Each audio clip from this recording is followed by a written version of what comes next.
ബിൻചേട്ടാ, നമ്മുടെ സോഷ്യൽ മീഡിയയിൽ ഈ VSന്റെ ചടങ്ങൊക്കെ കഴിഞ്ഞതിന് ശേഷവും ആ ചടങ്ങ് വിലാപയാത്ര നടന്നുകൊണ്ടിരിക്കുന്ന സമയത്തും വലിയ തോതിൽ ചർച്ച ചെയ്യപ്പെടുന്നത് ഉമ്മൻചാണ്ടിയുടെ വിലാപയാത്രയും ഈ VSന്റെ വിലാപയാത്രയും തമ്മിലാണ്. ശരിക്കും അതിനുള്ള സാധ്യതകളുണ്ടോ? അതിൻ്റെ ആവശ്യം ഉണ്ടായിരുന്നോ? ശരിക്കും അതിൻ്റെ ആവശ്യമില്ല. രണ്ടും രണ്ട് തലങ്ങളാണ്. ഓരോരുത്തരും അവരവരുടേതായ രീതിയിൽ ജനങ്ങൾക്ക് പ്രിയപ്പെട്ടവരാണ്. അപ്പോൾ ഈ പറഞ്ഞതുപോലെ ഈ ഉമ്മൻചാണ്ടി എന്ന് പറഞ്ഞാൽ മറ്റൊരു വികാരമാണ്. അത് എന്ന് പറഞ്ഞാൽ ഉമ്മൻചാണ്ടി ഇപ്പോൾ മുഖ്യമന്ത്രി ആയിരിക്കുന്ന സമയത്ത് നമുക്കറിയാം അദ്ദേഹത്തെ കാണാൻ ആർക്കും പറ്റുമായിരുന്നു. അദ്ദേഹത്തിൻ്റെ വാഹനത്തിൽ എല്ലാവരും സഞ്ചരിക്കുമായിരുന്നു. അദ്ദേഹത്തിൻ്റെ വീട്ടിൽ തിക്കിത്തിരക്കാണ് രാവിലെ 5 മണി മുതൽ. അപ്പോൾ അദ്ദേഹം അങ്ങനെ ഒരു വ്യക്തിയായിരുന്നു, അങ്ങനെ ഒരു ഇതായിരുന്നു. അപ്പോൾ അതുകൊണ്ട് തന്നെ ഈ പറഞ്ഞതുപോലെ രാഷ്ട്രീയ ഭേദമന്യേ എല്ലാവരും അദ്ദേഹത്തെ കാണാനായി വരുന്നു, അദ്ദേഹത്തിന് അന്ത്യാഞ്ജലി അർപ്പിക്കാനെത്തുന്നു. അപ്പോൾ അവിടെ VS എന്ന് പറയുന്നൊരു കമ്മ്യൂണിസ്റ്റ് നേതാവാണ്. VS മുഖ്യമന്ത്രിയായിരുന്ന സമയത്തും അദ്ദേഹം ലളിത ജീവിതമായിരുന്നു നയിച്ചിരുന്നത്. സാധാരണക്കാർക്ക് വേണ്ടി പ്രയത്നിച്ചു, അതോടൊപ്പം കയ്യേറ്റങ്ങൾ ഒഴിപ്പിച്ചു, സ്ത്രീ സുരക്ഷയ്ക്ക് വേണ്ടി നിലകൊണ്ടു. അങ്ങനെ VSൻ്റേതായ പ്രത്യേകതകളുണ്ട്. അപ്പോൾ അത് രണ്ടും കൂടെ കമ്പയർ ചെയ്യേണ്ട ഒരു ആവശ്യവും ഇല്ലെന്നാണ് എൻ്റെ ഒരു അഭിപ്രായം. അല്ല, സോഷ്യൽ മീഡിയയിൽ വലിയ ഫൈറ്റിലേക്ക് വരെ കാര്യങ്ങൾ പോവുകയാണ്. അതായത് ഒരാളുടെ വിലാപയാത്ര നടക്കുമ്പോൾ ആ വിലാപയാത്രയിൽ പങ്കെടുക്കുന്ന ആളുകളുടെ എണ്ണം എണ്ണുക, എന്നിട്ട് നേരത്തെ ഉണ്ടായിരുന്ന വേറൊരു വിലാപയാത്രയുമായി ബന്ധപ്പെട്ട് കമ്പയർ ചെയ്തിട്ട് ഇതിൽ ആൾ കുറവാണ് അല്ലെങ്കിൽ ആൾ കൂടുതൽ, അത് ഒരു ഇടുങ്ങിയ ചിന്താഗതിയുള്ള ഒരാളുകൾ ചെയ്യുന്നൊരു പ്രവൃത്തിയായിട്ടാണ് എനിക്ക് തോന്നിയിട്ടുള്ളത്. അതുമാത്രമല്ല, ഇപ്പോൾ റിപ്പോർട്ടർ TVയിൽ അരുൺകുമാർ അതിനെക്കുറിച്ച് പറഞ്ഞതിനെക്കുറിച്ച് ഇപ്പോൾ സോഷ്യൽ മീഡിയയിൽ ചർച്ചകൾ നടക്കുകയാണ്. അതായത് VSൻ്റെ വിലാപയാത്രയെക്കുറിച്ച് അദ്ദേഹം പറഞ്ഞ കമൻട്രി ഇതാണ്: അവിടെ ഒരു പുണ്യാളനായി അദ്ദേഹം ഉയർക്കുകയില്ല. മെഴുകുതിരി കത്തിച്ചാരെങ്കിലും അത്ഭുതങ്ങൾക്ക് വേണ്ടി പ്രാർത്ഥിക്കുകയോ ഭക്തജന പ്രവാഹം എന്ന സമുദായ പത്രങ്ങൾ വെണ്ടയ്ക്ക നിരത്തുകയോ ഉണ്ടായില്ല.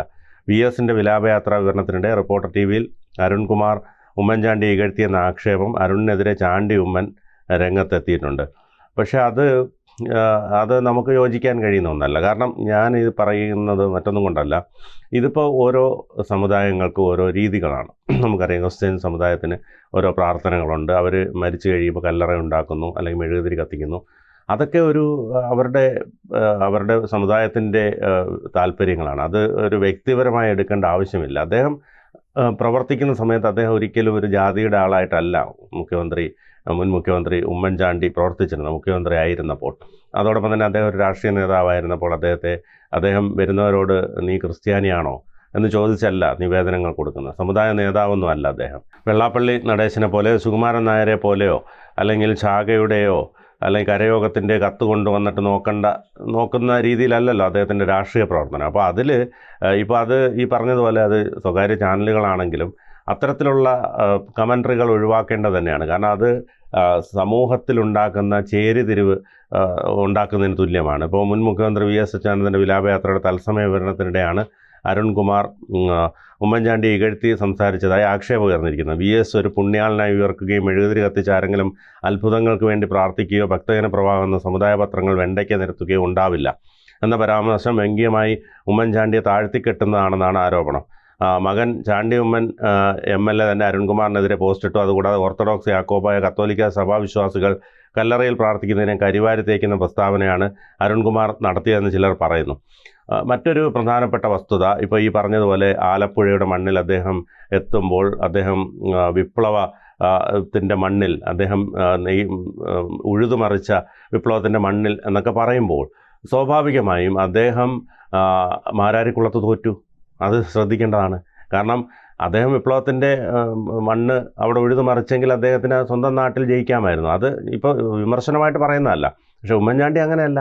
ഉമ്മൻചാണ്ടി എന്നു മുതൽ നിന്നോ അന്നു മുതൽ അവസാനം വരെ അദ്ദേഹം വൻ ഭൂരിപക്ഷത്തിൽ തന്നെ വിജയിച്ചുകൊണ്ടിരുന്നു. ആ മണ്ഡലം അദ്ദേഹം ചേർത്ത് പിടിച്ചു. VSന് ഇവിടം വിട്ട് മലമ്പുഴയ്ക്ക് ഓടേണ്ടി വന്നു മുഖ്യമന്ത്രി ആവാൻ വേണ്ടി. അപ്പോൾ അങ്ങനെയൊക്കെ കമ്പയർ ചെയ്യുകയാണെങ്കിൽ ഒരുപാട് കമ്പയർ ചെയ്യാൻ ഇഷ്ടംപോലെ സാധനങ്ങളുണ്ട്. അത് വേണ്ട എന്നുള്ളതാണ് അഭിപ്രായം. കാരണം VSനെ സംബന്ധിച്ചിടത്തോളം VS ആരായിരുന്നു എന്ന് അദ്ദേഹത്തിൻ്റെ അന്തിമോപചാരം അർപ്പിക്കാത്തുന്ന ജനങ്ങളുടെ സ്നേഹവും കണ്ണുനീരും അവരുടെ പൊട്ടിക്കരച്ചിലൊക്കെ കാണുമ്പോൾ നമുക്ക് മനസ്സിലാവും. പക്ഷേ അതിനെ കമ്പയർ ചെയ്യുക എന്ന് പറഞ്ഞാൽ ഉമ്മൻചാണ്ടിയായിട്ട് കമ്പയർ ചെയ്യാൻ യാതൊരു തരത്തിലും അത് അംഗീകരിക്കാൻ കഴിയില്ല. ഉമ്മൻചാണ്ടിയുടേതായ പ്രത്യേകതകളുണ്ട്. അദ്ദേഹം ഒരു ജനങ്ങളുടെ ഒരു മുഖ്യമന്ത്രിയായിരുന്നു. അദ്ദേഹം ആർക്കും എപ്പോഴും സമീപിക്കാവുന്ന ആളായിരുന്നു. അദ്ദേഹത്തിനെ പുണ്യവാളനാക്കുകയോ അല്ലെങ്കിൽ മെഴുകുതിരി കത്തിക്കുകയോ ചെയ്യുന്നതൊക്കെ അവരുടെ അവരുടെ ഇഷ്ടപ്പെടുന്നവരുടെ ആഗ്രഹങ്ങൾക്കനുസരിച്ച് ചെയ്യുന്നതിനെന്താ, മറ്റാരെയും ദ്രോഹിച്ചുകൊണ്ടല്ലല്ലോ ചെയ്യുന്നത്. അല്ലെങ്കിൽ വേറെ ഏതെങ്കിലും അമ്പലം പൊളിച്ചുകൊണ്ട് അവിടെ ചെന്ന് പള്ളി സ്ഥാപിച്ച് ഉമ്മൻചാണ്ടിക്ക് വേണ്ടി മെഴുകുതിരി കത്തിക്കുമല്ലോ. അവരുടെ കല്ലറയിൽ ചെന്ന് അവർ പ്രാർത്ഥിക്കുവാണല്ലോ. അപ്പോൾ അതിനൊക്കെ ഇങ്ങനെ പറയുമ്പോൾ ഇത് കുറേ കമ്മ്യൂണിസ്റ്റുകാരുടെ പ്രീതി പിടിച്ചു പറ്റാൻ വേണ്ടി നടത്തുന്ന ചില ഗിമിക്കുകളായിട്ട് എനിക്ക് തോന്നുന്നുള്ളൂ. അല്ല, അതിലെനിക്ക് വ്യത്യസ്തമായ ഒരു അഭിപ്രായമുണ്ട്. അതായത് ജീവിച്ചിരിക്കുന്ന ഉമ്മൻചാണ്ടിക്ക് കോൺഗ്രസിനകത്ത് നിന്ന് ഒരുപാട് കുത്തുവാക്കുകളും അദ്ദേഹത്തിന് എതിർപ്പും ഏൽക്കേണ്ടി വന്നിട്ടുണ്ട്.